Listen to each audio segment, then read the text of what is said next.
The first joint you ever made and your first joint you ever got a placement for, we gonna get in your pockets. How much did you make? I think for your that, first joint. I think for that song, I might have got like $200 or something. $200? $200? That was bread to me back then. So at that point, you was like, "This is lucrative."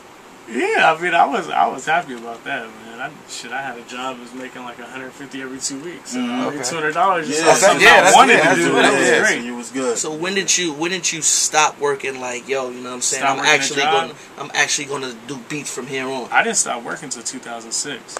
Oh, so I did platinum records and shit like that.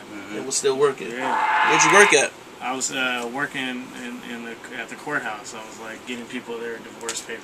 And then asking like, yo, you need a beat? and when I was working, you know, a couple big records came out and they actually put me in the Scratch magazine and like it said where I worked in there. Dope. And people were calling my job and shit. For real? A couple kids came into my job and I worked at like a public counter. So like I was working one day and my coworker was like, yo, there's a kid with the Scratch magazine, like he's right there. And I was like, oh no. Like, he didn't ask for a signature like, yo, son, no, he did. That was wow. So like that, I was just like, damn, people. I mean, you would think if you see me behind this counter, clearly I'm not the guy you want to autograph. Right. But yeah, it was cool, man. It was. I kind of appreciated making beats more back then because it was like something that was purely for fun, you know. And I was making good money at it on the side, so it's like I just didn't think it would keep going. You know what I mean? Right. Now, you know, before you leave here, you're going to have to give us your top five producers all time. But before we do that, that's a little later. Tell us about ghost production. Have you ever ghost produced for anybody? You know what I'm saying? You know what I mean? Like, because a lot of people take it as, you know, paying dues and, you know, stepping up and, you know, having to do that. Did you ever have to do that for anybody? Kinda. The first record I ever did on a major that I got paid for that came out was on G-Unit's first album. And it was called Better Ask Somebody. So there was this dude that had that I met. He was a producer, but he was shopping beats and stuff like that too. So he ended up getting the beats in them, and at the time, you know, I didn't really believe that this shit was real. You know what I mean? He's like, oh yeah, 50 got a beat he wants to use. And I was like, cool, you know. But I didn't really think nothing of it. So eventually, you know, they ended up using the shit, and he was supposed to get like, you know, he was supposed to add on to the beat first of all, which he didn't do. And then it ended up saying it was produced by me and him. So I was kind of like, all right, hold up, wait a minute. Yeah.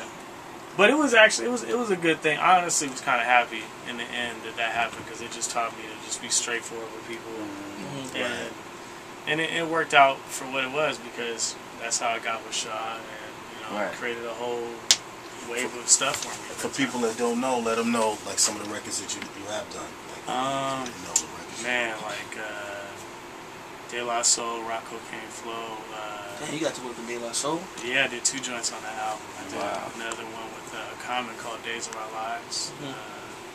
That was on the Grind Date album. Grind Date album's a good album. I did John Cena's theme song. Do you know John Cena is a wrestler? You did his theme song? How'd that happen?